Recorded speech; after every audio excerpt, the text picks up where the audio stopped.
Hello friends, welcome to my YouTube channel फटाफट general education. तो आज इस वीडियो में आप लोग को बताएंगे यूपी पुलिस कांस्टेबल के लिए प्रैक्टिस सेट 2। तो इस वीडियो को शुरू करने से पहले अगर आप लोग चैनल में नए हैं तो चैनल को सब्सक्राइब कर लीजिए और वीडियो को लाइक कर लीजिए। तो पहला क्वेश्चन है, प्रसिद्ध वादक उस्ताद बिंदा खान द्वारा बजाने वाला वाद्य है, तो वाद्य क्या है? सारंगी। नेतृत्व का कौन सा सिद्धांत संपूर्ण व वैज्ञानिक माना जाता है? तो नेतृत्व का कौन सा सिद्धांत संपूर्ण व वैज्ञानिक माना जाता है? बहुकारक का सिद्धांत। भारत का पहला ऐसा निर्माणाधीन हवाई अड्डा जहां कार्बन उत्सर्जन शुद्ध रूप से शून्य होगा, जिसका निर्माण कार्य 2024 तक पूरा कर लिया जाएगा, तो ऐसा कौन सा हवाई अड्डा है? तो नोएडा अंतरराष्ट्रीय हवाई अड्डा। भारतीय नौसेना में सर्वोच्च स्थान पर कौन सा कमीशन्ड अधिकारी होता है? तो भारतीय नौसेना में सर्वोच्च स्थान पर कौन सा कमीशन्ड अधिकारी होता है? एडमिरल। 15 से 17 दिसंबर 2021 के मध्य किस पड़ोसी देशों के राष्ट्रपति अब्दुल हामिद के निमंत्रण में भारत के राष्ट्रपति रामनाथ कोविंद ने राजकीय यात्रा की थी? तो किस देश की थी? बांग्लादेश की।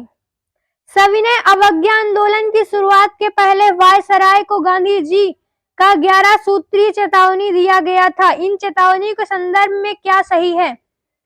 तो क्या सही है? भू राजस्व में 15% की कमी करना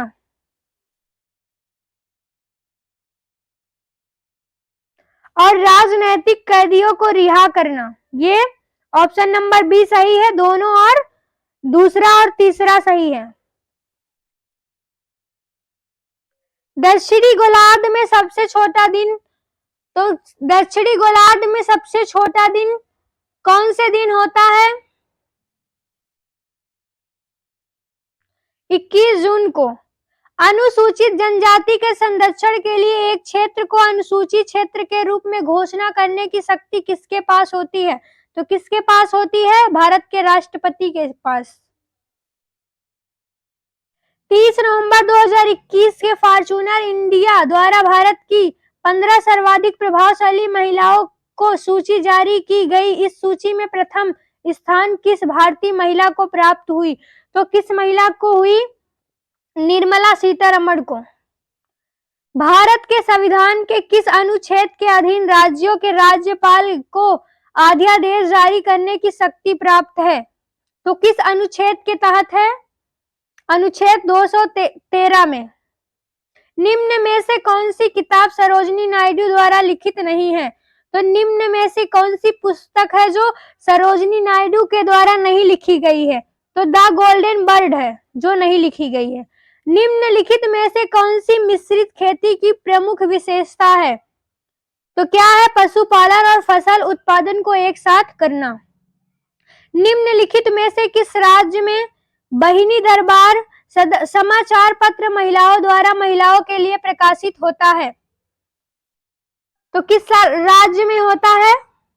मध्य प्रदेश में। किस सिख गुरु ने आदि ग्रंथ संकलित किया है? तो किस सिख गुरु ने किया है? गुरु अर्जुन देव ने।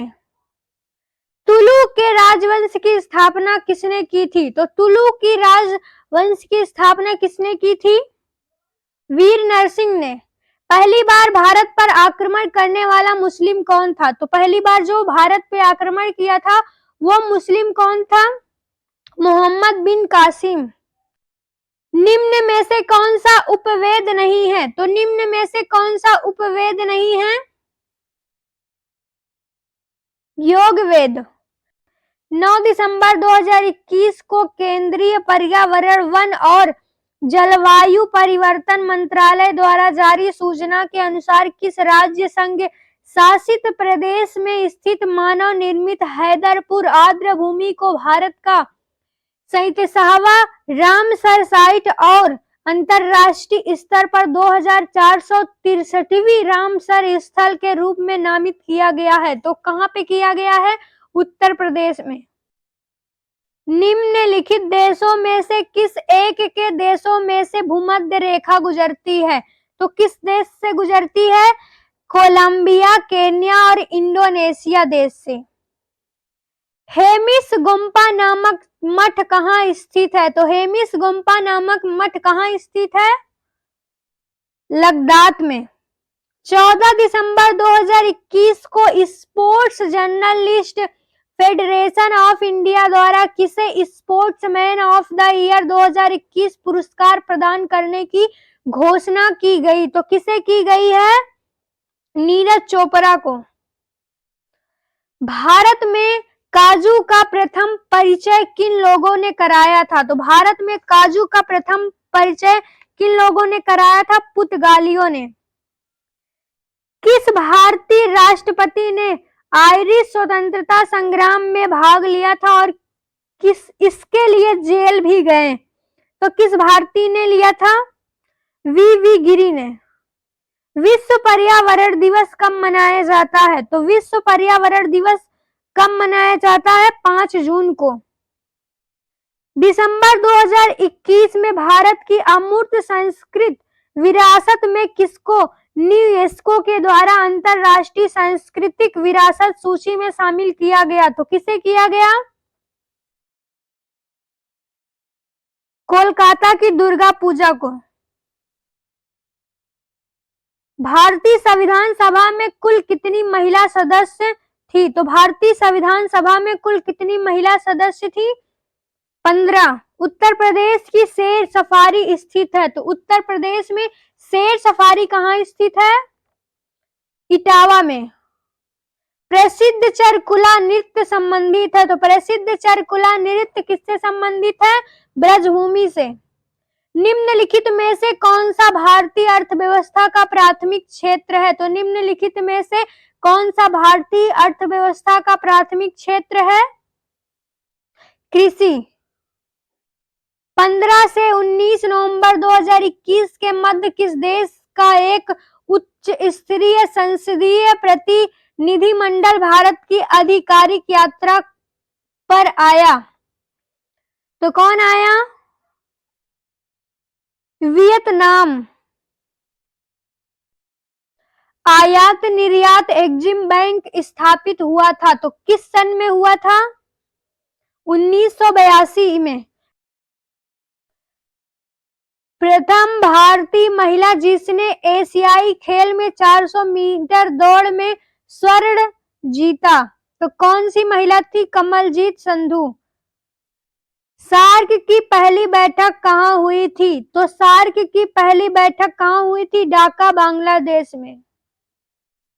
14 दिसंबर 2021 को संयुक्त राज्य अमेरिका की अंतरिक्ष संस्था नासा की एक विज्ञप्ति के अनुसार नासा का कौन सा अंतरिक्ष यान सूर्य के वायुमंडल में प्रवेश करने वाला अंतरिक्ष यान है? तो कौन सा यान है? Parker solar probe. 16 दिसंबर 2021 को रक्षा मंत्री राजनाथ सिंह द्वारा भौगोलिक सूचना तंत्र पर आधारित स्वचालित जलापूर्ति प्रणाली का शुभारंभ किया गया। इस प्रणाली का उद्देश्य कहां के रहने वाले निवासियों को त्वरित गति से शुद्ध पानी की उपलब्धता सुनिश्चित करना है। तो किनको है सुनिश्चित करना? छावनी क्षेत्रों को। लाव और रक्त की नीति किसने अपनाई थी? तो लाव और रक्त की नीति किसने अपनाई थी? बलबन। टीपू सुल्तान कहाँ का शासक था? तो टीपू सुल्तान कहाँ का शासक था? मैसूर का। संविधान का 52वां संशोधन संबंधित है? तो किससे संबंधित है? दल बदल से। निम्नलिखित प्रश्नों के उत्तर दीजिए। सूरदास के गुरु कौन थे? तो सूरदास के गुरु कौन थे? वल्लभाचार्य। छंद पढ़ते समय आने वाले विराम को क्या कहते हैं? तो छंद पढ़ते समय आने वाले विराम को क्या कहते हैं? यति। विशेषण शब्द जिस संज्ञा या सर्वनाम की विशेषता बतलाते हैं उसे क्या कहते हैं? तो उसे क्या कहते हैं? विशेष्य कहते हैं। प्राचीन शब्द विशेषण के किस प्रकार में आता है? तो प्राचीन शब्द विशेषण के किस प्रकार में आता है? गुणवाचक प्रकार में आता है। अभ्यास का विशेषण रूप है, तो अभ्यास का विशेषण कौन सा है? अभ्यासी। निम्नलिखित मुहावरों के लिए उचित विकल्प चुनिए। तो द्रौपदी का चीर का क्या अर्थ है? तो द्रौपदी का चीर का क्या अर्थ है? कभी समाप्त ना होना। कूप मंडूप होने का क्या अर्थ है? तो कूप मंडूप होने का सही अर्थ क्या होगा? सीमित ज्ञान या सीमित अनुभव होना। इस प्रश्न में वाक्य के पहले और अंतिम भाग को क्रमशः 1 और 6 की संख्या दी गई है। बीच में आने वाले अंश को 4 भागों में बांटकर या र ला व संख्या दी गई है। यह चारों उचित क्रम में नहीं है, इन चारों का उचित क्रम में लगाइए ताकि यह शुद्ध वाक्य का निर्माण हो सके। तो इसको सही रूप में लगाने के लिए कौन सा ऑप्शन राइट होगा? ऑप्शन नंबर ए, या ला रा वा। दिए गए वाक्यांश के लिए एक शब्द का चयन करना है। जैसे पूरब और उत्तर के बीच की दिशा है, तो पूरब और उत्तर के बीच की दिशा क्या होगी? ईशान। वलय शब्द का अर्थ चिन्हित कीजिए। तो वलय शब्द का क्या अर्थ है? गोलाकार घेरा। नीचे दिए गए शब्दों में अव्ययी भाव समास का चयन करना है। तो इसमें अव्ययी भाव समास क्या होगा? ये विकल्पों में से आजीवन। ठीक समय पर आ जाना में कौन सा कारक है? तो ठीक समय पर आ जाने में कौन सा कारक है? अधिकरण कारक है। तो इस वीडियो को यहीं करते हैं समाप्त। अगली वीडियो में फिर प्रैक्टिस सेट सेकंड का 51 से 100 क्वेश्चन तक।